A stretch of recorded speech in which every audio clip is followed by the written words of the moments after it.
This evening, Lombard Street store destroyed in early morning blaze. Truck driver remanded to prison after a fatal accident in Greenwich Park. Government intensifies effort to combat financial crimes. In the region, Chilean military tries to stop undocumented migration from Bolivia, and internationally, carbon capture projects tackling climate change. Welcome to this broadcast of Channel 2's Headline News Updates. I am Baby Bacchus. Thank you for joining us. First up, truck driver Ewart Stewart has been denied bail and remanded to jail following a fatal accident in Greenwich Park, East Bank, Essequibo, that claimed the lives of 4 people. The 38-year-old from Stewartville, West Coast, Demerara, appeared at the Lenora Magistrates Court before Magistrate Zeline Ali Surprasad, where he faced 4 counts of causing death by dangerous driving, along with driving an uninsured and uncertified vehicle. Stewart was accused of driving motor lorry GZZ 2285 in a dangerous manner on March 6, causing the death of 50-year-old Vernon Powell, 72-year-old Margaret Kennedy, 57-year-old Olga Riddy, and 40-year-old Elvis Charles. He was not required to plea and was remanded to jail. However, bail of $20,000 was granted for the summary charges. Reports suggest that the accident occurred when the truck, traveling east along the northern side of the Greenwich Park public road at a high speed, approaching a pedestrian crossing, while a minibus was heading in the opposite direction. The truck driver claimed that a black motor car was traveling in front of him in the same direction but suddenly stopped at the pedestrian crossing. The truck driver said he applied the brakes and swerved right to avoid colliding with the car, but ended up colliding with the right side front portion of the minibus, which Powell was driving. 6 other passengers in the minibus were also injured in the collision. The case has been adjourned until March 27 for a report. In other news, a decades-old wooden building on Lombard and Drysdale Streets, Georgetown, was destroyed in a fire of unknown origin earlier today. The building, which housed Robinson's store, had remained closed since its owner, Lennox Robinson, was shot and subsequently died in 2020. According to a divisional fire officer, the firefighters received a call at around 10:55 a.m. and responded with several appliances. It is reported that drug addicts usually frequented the area, and since Robinson's death, they emptied the store of its items. The flames were so intense that they melted and cut both high and low voltage electric cables, resulting in several areas of Georgetown being without power. The cause of the fire at Robinson's store is still under investigation. Let's switch gears now and talk about how the government is stepping up its effort to fight financial crimes in the country. The National Policy and Strategy for Combating Money Laundering, Terrorism Financing, and Financing of Proliferation is being used to implement strategic measures to combat these crimes.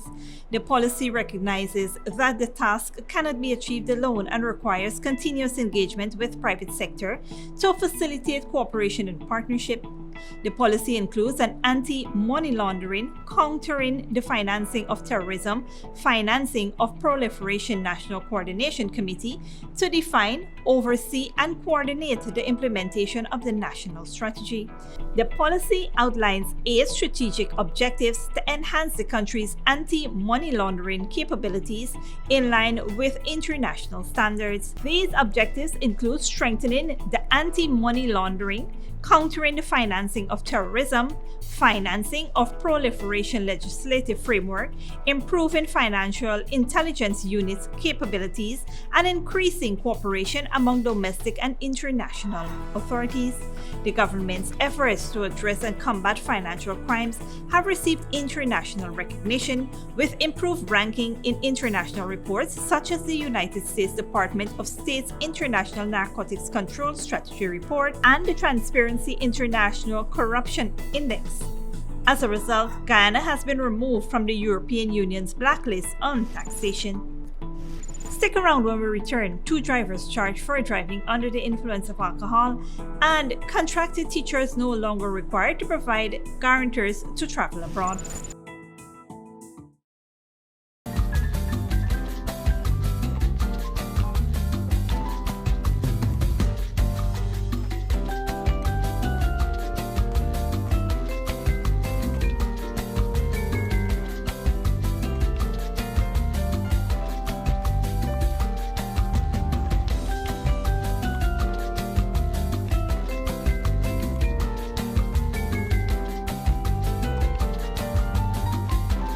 Give your home or office some shine. Fortune Investment Company. We provide reliable commercial and residential professional cleaning services in Guyana. We clean homes and commercial offices. Other services offered are floor care and tile polishing, interior auto detailing services, power washing, weeding and cleaning, and carpet, couch, and mattress cleaning. We are committed to keeping your homes and offices squeaky clean. Call us now at 592-689-7558 or 592-639-6365 or visit us at 3430 Jackson North Rumville, Georgetown, Guyana. Fortune Investment Company. When we say clean, we mean spotless. Good girl forget things. What's the problem, Granny? I want money for borrow for do a surgery. I was dancing and I fall and fracture my hip. If you need some quick money, you should check Lender's Jewelry and Pawn Shop. Lender's Jewelry and Pawn Shop, Lot 238 South Road Border, Georgetown. Get jewelry made to order in just 72 hours. We also accept vehicles. Lender's, best rates, longest payback period. Boys, I get through. Plus, I could dance again. Lender's Jewelry and Pawn Shop. When you need money and you gotta get it fast, Creative Jewelry and Pawn Shop is the place for that confidential transaction in a quiet and secure location. You'll get the highest value per pennyweight for your gold and also enjoy the lowest interest rates and longest payback period too. Yes, for that instant transaction to solve a pressing financial problem. That Creative Jewelry and Pawn Shop, 46 Boyle Place, that's between the Ministry of Housing on Brickdam and White Castle Fish Shop. Be your first and only choice. Creative Jewelry and Pawn Shop, safe and sound, solid and secure, always there for you. Telephone 231-7878 and 223-8955. Sooner or later you will have another power failure. Are you prepared for the next blackout? Some essential equipment such as security cameras, lights, internet, gate motors, and water pumps may stop working. How can you prevent the next blackout? InverterTech has an affordable solution for you. A strong UPS system which uses the latest inverter and solar battery technology to prevent blackout. We smartly calculate your average power demand so you don't spend more than you need to. Call 223-2233 for more information.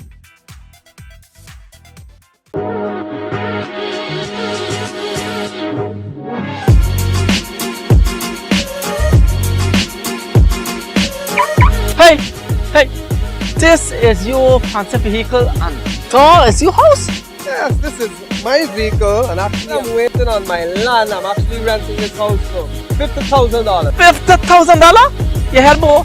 You crazy? You mad? You head no good? Why you buy? Look, let me show you the light. Come with me. Come on down to Fabulous Homes today. Pay $50,000 every month for 36 months or until you reach 50% of your house costs. Move in after 75% of the cost has been paid. This is wonderful. Let's go. Sign me up. Alright, let me go and dash away your landlord. To explore our home ownership program, check our Facebook page for more information or come down to our office at Avalon Friendship. Hey, Chinese, thanks, man. Thanks a lot. You got through? Yes. Call us at 227-1380 or 615-8740. Fabulous Homes International Realty, changing tenants into homeowners. At Fabulous Homes, we bring your dreams to life. Welcome back. Contracted teachers are no longer required to provide a transport or title, cash, or guarantor before they are allowed to leave the country. With immediate effect, all contracted teachers, whether traveling or not, must request from the Human Resources Department of the Ministry of Education a waiver letter to travel without restrictions. Those letters must be presented to the Immigration Department at the Guyana Post Office to be signed and stamped. This letter will allow teachers to travel out of Guyana during the duration of their contracts. However, teachers in possession of a waiver letter must still adhere to the previously established guidelines when traveling. In other news, 2 drivers were charged with the offense of driving under the influence of alcohol on Anna Regina Public Road, Essequibo Coast on March 2nd. Sean Rodriguez, a resident of Richmond, Essequibo Coast, and Whitney Thompson, a resident of Charity Squatting Area, appeared at the Anna Regina Magistrates Court on Wednesday before Magistrate Esther Sam. Rodriguez pleaded guilty to the charge and was fined $30,000. His driver's license was also endorsed. Similarly, Thompson also pleaded guilty and was fined $30,000, and her driver's license was approved. Driving under the influence of alcohol is a serious offense that endangers the driver and other road users. Let's switch gears and talk about Tito Brown, also known as Tommy and Yankee, who was found guilty and sentenced to 2 terms of 4 years imprisonment each for trafficking 2 Jamaican nationals when he appeared at the Linden Magistrates Court on Thursday, March 9th. The 2 4-year terms are to run concurrently. Brown was also sentenced to 1 year imprisonment on the count of withholding the passports of the 2 Jamaican nationals. He was also fined $200,000 and ordered to pay $6.3 million restitution to the victims. The 8-month-long trial concluded in August 2022 after Brown was arrested and charged on April 28, 2021. The 2 victims testified during the trial, which saw the Police Prosecutor Assistant Superintendent of Police, Pinder Whitaker, prosecute the case. The prosecution's fact revealed that Brown confiscated the victim's passport when they arrived in Guyana and forced them to work at the Caracar camp without compensation until they reported their situation to the police. Only recently, the Guyana Police Force secured a conviction against Faisal Shah, a wildlife trader, who was sentenced to 3 years imprisonment on 1 count of human trafficking and ordered to pay in excess of $2 million in restitution to the survivor. On a different note, the Guyana Prison Service reported a reduction in recidivism rates in 2022. Director of the Guyana Prison Service, Nicolon Elliott, said the recidivism rates have decreased by 3%. The recidivism rates dropped from 13% in 2021 to 10% in 2022, a significant reduction achieved through a cooperative effort by the leadership level. Elliott attributed the reduction to the efforts of the Home Affairs Ministry, which launched a program aimed at upscaling prisoners to reduce the likelihood of them returning to prison after their release.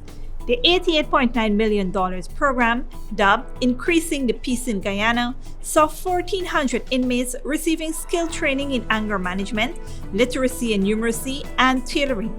The Guyana Police Force aims to ensure that all categories of prisoners are exposed to the various types of programs available through the prison service this year. Elliott emphasized that their focus will be on holistically addressing the rehabilitation efforts in prison and promoting the external reintegration aspect. The Guyana Police Service is working closely with the community partners and family support bases to ensure that prisoners who receive training are equipped with coping mechanisms that prevents them from committing crimes in the future. Elliott encouraged the private sector to assist in the government's rehabilitative efforts through Guyana Prison Service. Don't go away after the break.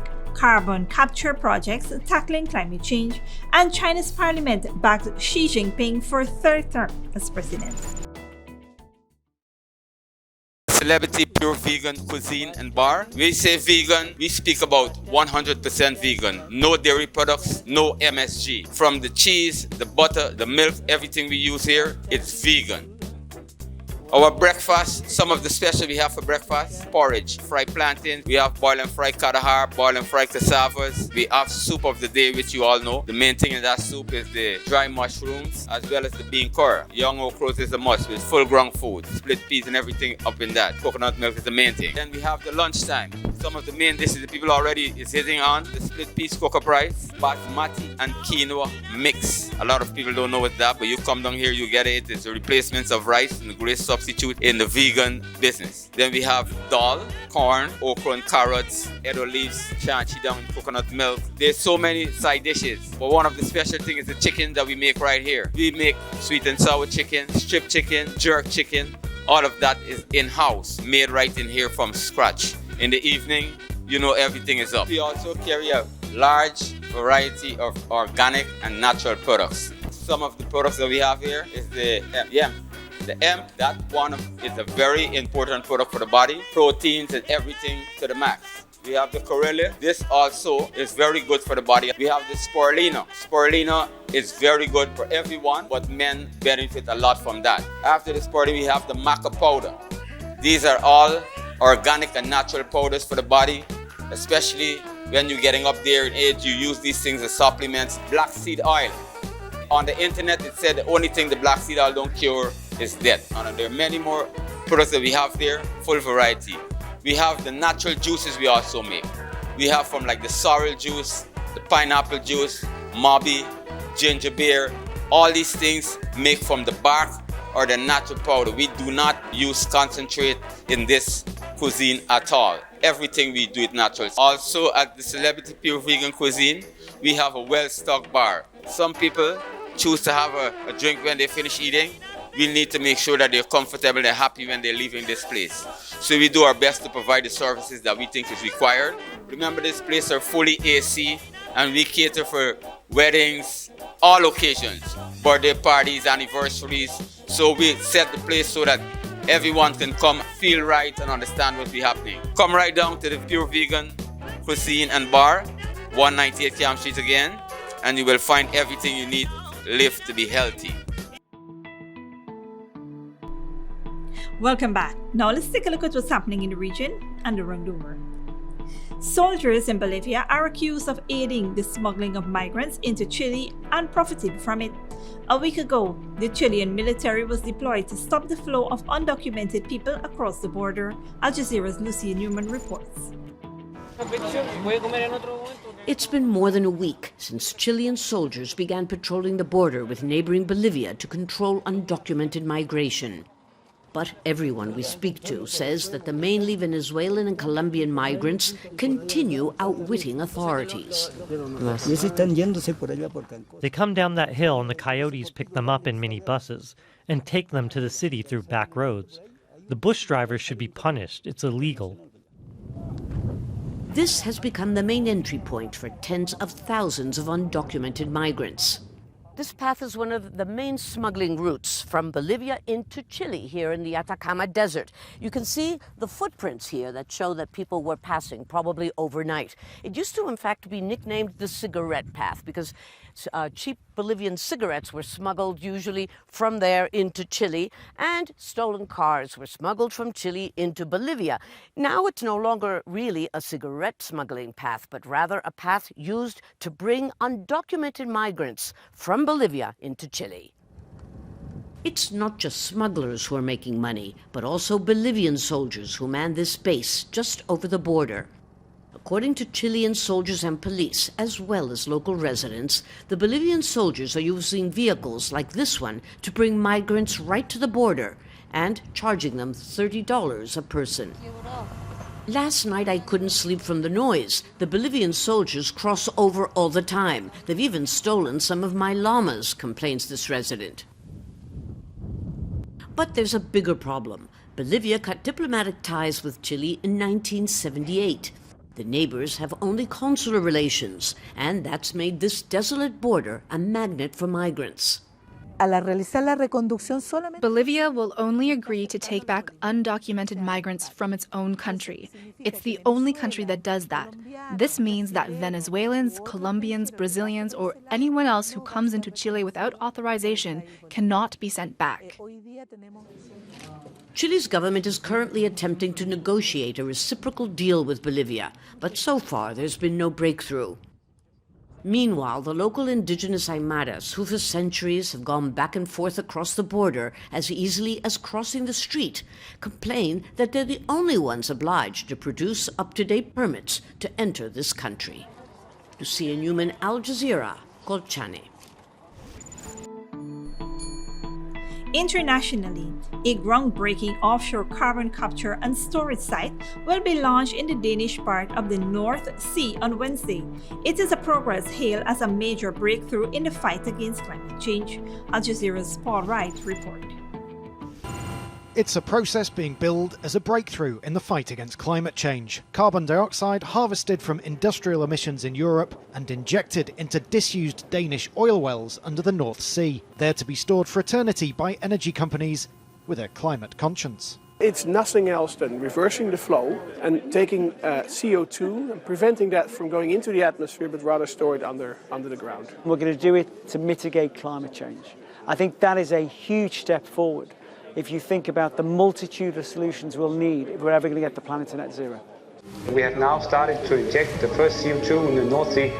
Congratulations. It was Denmark getting the congratulations on Wednesday when its project Greensand claimed a world first for carbon capture and storage, or CCS. The carbon dioxide was brought from Belgium to Denmark on this ship, taken out to the North Sea and injected some 2 kilometres underground. Officials here believe they can store up to 8 million tonnes of CO2 every year. Both the European Union and United Nations now want to develop CCS globally. This facility in Stockholm is being tested as a giant vacuum cleaner for CO2, aiming to clean up the same amount produced by a year of traffic in the Swedish capital. We separate CO2 from the flue gases of a combined heat and power plant through a process that uses industrial baking soda. We do the same thing as in a baking oven. We increase the temperature and the baking soda releases a stream of CO2 that is then separated from the rest of the flue gases. That CO2 we can compress, transport and store. As good as burying CO2 might sound, environmentalists see it as an excuse not to phase out fossil fuels. The attraction of this is that everything can continue as normal and nothing needs to be done by anyone. It just magically is removed. But this magic has a price. It costs energy, it costs money, it costs resources. What we should do instead, reduce logging rates. Trees would sequester much more carbon at a much lower cost. If we would invest all these funds in energy efficiency, we would get a lot more bang for the bucks. So this whole thing is a pipe dream. Denmark's carbon storage is the first in the world of its kind and scale, but whether it takes off may depend on making it profitable. A full-scale project could start next year. Paul Rees, Al Jazeera, Esbjerg, Denmark. And finally, Xi Jinping has been re-elected by China's parliament as the president for a historic third term. The new leadership team has also been decided with all known for being loyal to Xi. Al Jazeera's Catherine Yu reports. In a unanimous vote by China's National People's Congress, Xi Jinping was re-elected as president. He began his unprecedented third term by swearing an oath to China's constitution. I pledge to be loyal to the motherland and the people, to be dedicated in my duties, have integrity and serve public interests. He was also elected head of the military. Though largely ceremonial, the vote signals a further consolidation of power under Xi, who was confirmed as party general secretary in October. Chinese politics now has entered into an era of winner-takes-all politics, essentially, and Xi Jinping is that big winner. If 5 years ago he was able to get majority on Politburo, which was the top-level decision-making body, this term he has something a lot closer to near monopoly this time around. Also elected was Han Zheng as new vice president and Zhao Leji as new head of the NPC.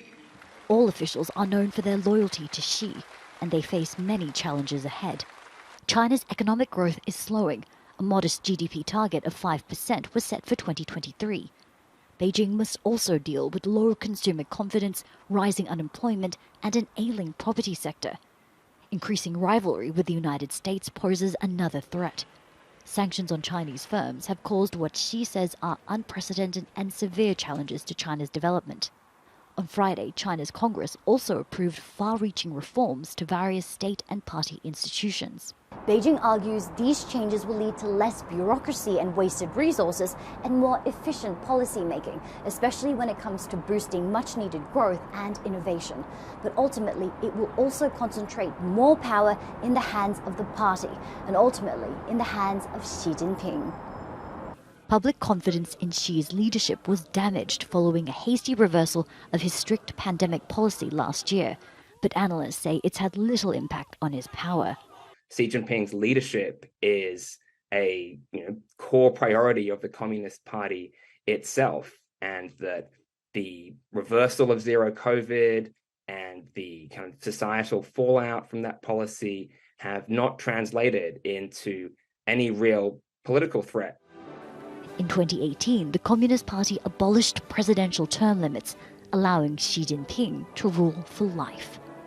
Katrina Yu, Al Jazeera, Beijing. This brings us to the end of the regional and global news coverage. Up next is the 3-day weather forecast.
concludes today's Headline News Updates. Tune in on Monday at 7 p.m. with our next broadcast. For more news and updates, you can visit our Facebook and YouTube pages. Until then, please take care of yourself and each other, and do have a wonderful weekend.